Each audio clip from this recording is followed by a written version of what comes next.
Salut les amis de eSport TV, merci encore Gaël de la confiance renouvelée, merci de oui des likes, merci de oui des abonnés, merci également du bail ni commentaires. Toujours un plaisir Gaël de vous servir de wax également ngeen di bës ci cloche de notification pour jot vidéo yi mbokki sénégalais yi nga xam ne fa leen mënti nekk 14 régions du Sénégal gox goxaat ruq-ruqaat ñi ngi lay jaajëfal ñi nekk aussi ci li nga xam ne mooy Afrique yëpp et jëm ci États-Unis Amérique Europe gox yëpp gars yi fàttewuñu leen benn yoon mbokki sénégalais yi nekk également ci lal hôpital yi tëdd feebar ak ci kër yi yoon suñu borom yàlla na fëgg seen bopp ngeen wér ak jàmm ñi nekk ci kaso yi également ñu ngi leen di bàyyi xel di leen ñaan ngeen génn fa ñi dëddu àdduna aussi suñu borom xare leen àjjana fiir daw si ngay chômeur di étudiant di jaaykat lépp ci mënti nekk ngay xoslumaan et tout gars yi gëm sa bopp rek am solo et bienvenue dans la famille de eSport TV. On avance ensemble comme je dis. Actualité oblige, on va parler également de Ahmadou Bamba Danguetian mais également de Boubacar Camara et aussi de Pape Alassane Gueye Nersed, mais également du FC Barcelone loolu tey mooy nekk actualité bi jëm ci li mooy soirée tey 19e plutôt dimanche bi jëm si xam mooy dernière journée championnat yi mais aussi gars yi VAR bi comme je dis le jeu concours a commencé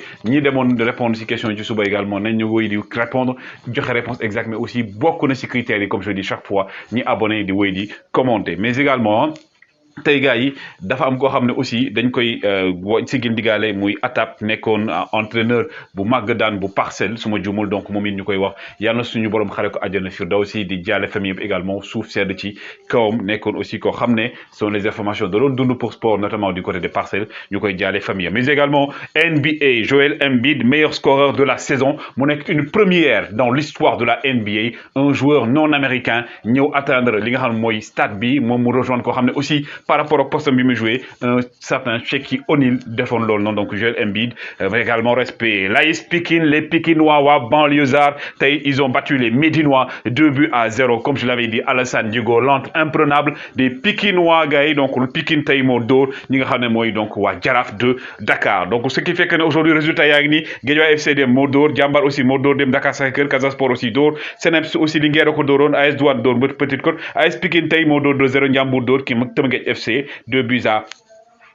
loolu nag tax également classement bi avec nos confrères donc de foot local mi ngi nii Casa Sport moo nekk ci kaw am 32 points top ci Génération Foot AS Pikine am 26 points ak Guédiawaye FC malheureusement Teungueth FC ñoom actuellement ñu ngi ci 9e position bi Teungueth FC daal ren dafa mel ne 12 saison dalagu si mais comme on dit rien n'est terminé football lu nekk mën na ci xaw Ligue 2 sénégalaise Jamono Fatick USCT Port moo ko dóor Duc ak Sonacos dañoo tembo Renaissance Oslo dóor ko Thiès FC plutôt Renaissance Oslo dañoo tembo Thiès FC moo dóor NGB Ouest Ouakam Amitié FC dóor ko Stade de Mbour dóor Demba Diop également Walidane aussi wéy di nekk également premier au classement Walidane mi nga xam ne 33 points la am Stade de Mbour am 31 points ñi nekk ci ndade bi donc Duc ak Renaissance ñoo nekk ci ndade gi mais ki nga xam ne mooy Ouest Ouakam moom mi ngi à la 5e place bokk ci aussi Kër Madior nekk 7e Jamono Fatick Oslo NGB moom 10e position le nekk par rapport nag classement meilleur buteur yi gars yi donc gis ngeen Bouli Junior Sambour du Jaraaf de Dakar am 10 buts topp ci Ngagne Fall bu Génération Foot aussi également Alassane Diallo bokk na ci aussi Raymond Ndour mais Lamine Correa de l'AS Pikine tey c'était le capitaine du jour du côté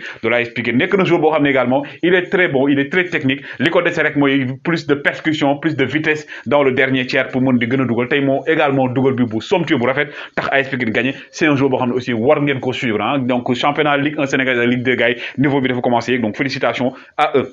Du côté également de l'Espagne petite catégorie xale yi waa Barça ñoo nekk champion donc Liga 2021-2022 donc la Masia di wéy di def ay performance aussi gannaaw dem war naa trophée bu waa Casas plutôt si matin bi wane naa trophée bi nga xam ne waa Real jël nañ ko waa Masia Barcelone ñoo jël championnat bi Sadio Mané qui a permis aujourd'hui à Liverpool de résister à la foudre de Manchester City et de Pep Guardiola Sadio Mané qui a été l'auteur du deuxième but actuellement il est à 13 buts l'enfant de Bambali qui permet à Liverpool d'être seulement à 1 point ci li nga xam mooy première place bi mais également gars yaa ngi nii programme baa ngi nii lii nag mooy xaar li nga xam ne mooy match yi war a des ci ngir Liverpool ak Manchester City xëccoo ko mais booy seet Manchester City moo am programme bu gën a yomb ak équipe yi muy daje Manchester United nekk ci yoonu Liverpool Newcastle également Tottenham donc match yooyu du yomb classement baa ngi nii Manchester City qui a donc gars yi 74 points Liverpool 75 Chelsea 62 ñii di Tottenham 57 Arsenal 54 donc Big Four bi mi ngi noonu donc lui Manchester Liverpool City Tottenham ñoo nekk ci kaw di nga gars yi di ko waxee match yi nii lay demee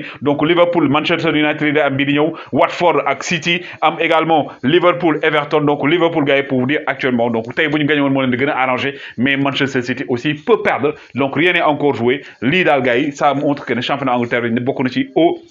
niveau bi meilleur passeur en Premier League toujours vous le savez Alexander Arnold moo nekk ci kaw ak aussi Robertson top ci également Cancelo mais aussi le défenseur aussi gars James de Chelsea nekk ci kaw a kaw du côté de la Bundesliga Christopher Nkunku dugal na 9e but de la saison ak Leipzig bi nga xam ne ngi def performance est-ce que Christopher Nkunku restera l'année prochaine joueur de Leipzig en tout cas on ne sait pas mais Manchester ci kaw Paris Saint-Germain également day jéem a xool ni ñuy fexe ba rapatrier ko mu dellusiwaat ndax ñoom ñoo ko formé woon donc classement baa ngi nii le Bayern de Munich qui est devant le Borussia Dortmund Bayern Leverkusen top ci RB Leipzig ñëw 4e de Babacar Ndiaye mais également Fribourg nekk 5e position Bayern qui est à 9 points d'avance par rapport ak ñeneen ñi malheureusement xool ngeen Dortmund aussi moom 9 points mooy 2e place bi aussi du côté de l'Italie la Serie A tey Milan AC moo def mauvaise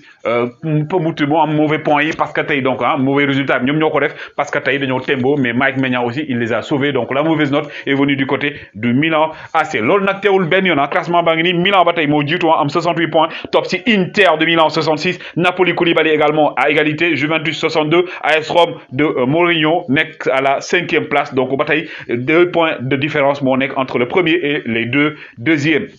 ki ngeen gis ni nag également nekk Lisbonne du Pablo Sarabia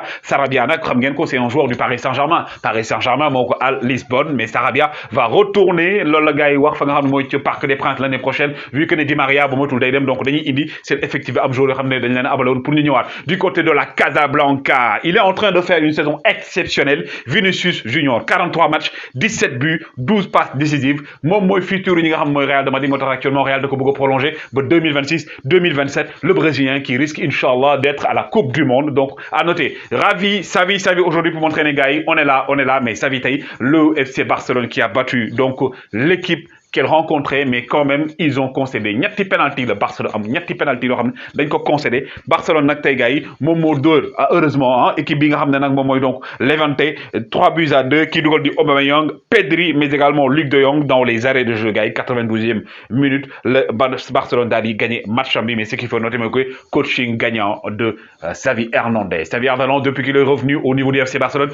beneen xar kanam la indi notamment avec leurs deux pépites Gavi et Pedri xale yi bu ñu la nee 18 ans 19 ans la ñu am ñu ngi jouer la Roja nekk ay titulaire gars yi dina leen xaw a jaaxal mais day montré ne le Barça s'est formé des joueurs mais aussi comme Real ak Barça ñooy ñaari équipe yi nga xam ne meilleurs joueurs yi fa nekk ñoom ñooy nekk titulaire fa nga xam ne mooy ca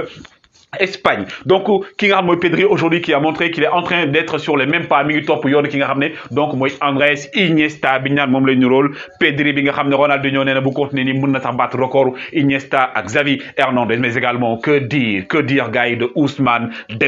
Dembélé bi nga xam ne gars yi à 13 matchs il est actuellement 13 ou 14 matchs il est à 11 passes décisives Ousmane Dembélé ba matul sax moom c'est fini dootul jóge FC Barcelone parce qu'il les a convaincus maintenant est-ce que li mu wax nañ ko dañ ci d'accord looy problème Ter Stegen gars yi bu dul woon moom tey day gën a ñaaw ndax il a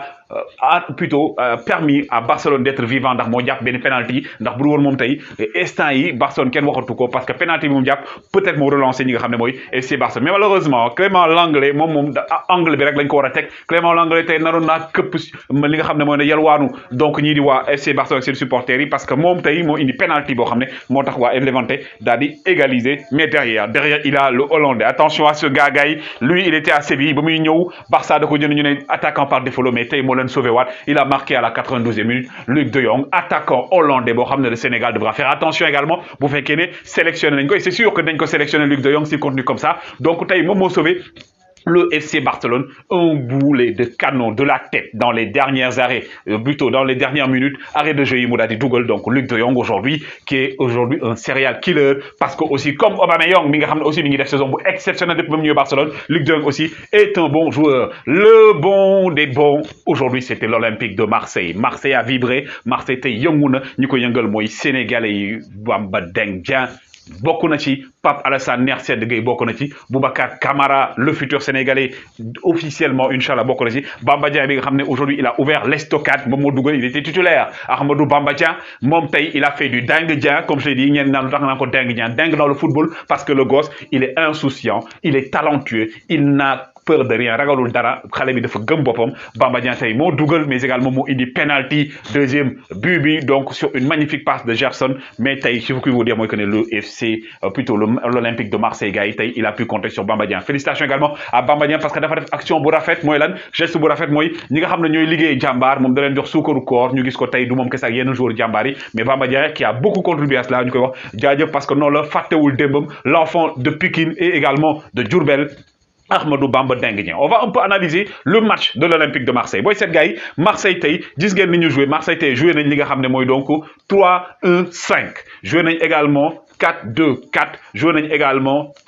3-2-5 également ci kanam parce que tay Marseille boy seet lañu joué lépp ils ont joué à travers les ailes ki nga xam ne mooy Guendouzi ak Rongier ñoo yoroon li nga xam ne mooy sortie de balle mais également Boubacar Kamara gars yi naa ci dellu si mais sortie de balle moo leen doon permettre aujourd'hui tey ñuy xaw a désorienter équipe bii di Montpellier en jouant sur les ailes Montpellier d'habitude si intérêt les joueurs donc ñoom dañoo def sortie de balle def transition espace am chaque fois il y avait un joueur marseillais qui jouait dans la vitesse comme le but de Ahmadou Dengue Dieng gis ngeen fii sortie bi Bamba Dieng def ñu def ko en profondeur mais également biiru mais action la booy wane aussi que c'est travaillé et qui xam aussi Sampaoli il est en train d'amener autre chose au niveau de l'Olympique de Marseille Marseille actuellement day adapté wu un peu ñi wane le football est en train de changer beneen côté bi aussi gis ngeen ko aussi sur cette profondeur donc chaque fois ñoom dañuy désaxélo équipe Montpellier bi soit ñu jouer à gauche soit ñu jouer à droite et Guendouzi notamment aussi Rongier ñoo nekkoon au cœur du jeu ak Gerson et aussi un autre joueur qui Boubacar Kamara gars yi waa Marseille ils vont regretter de le laisser partir parce que moom dafa il va partir libre Boubacar Kamara donc aujourd'hui c'est un joueur boo xam ne gars yi bu ñu nee Boubacar Kamara défenseur central à la base gars yi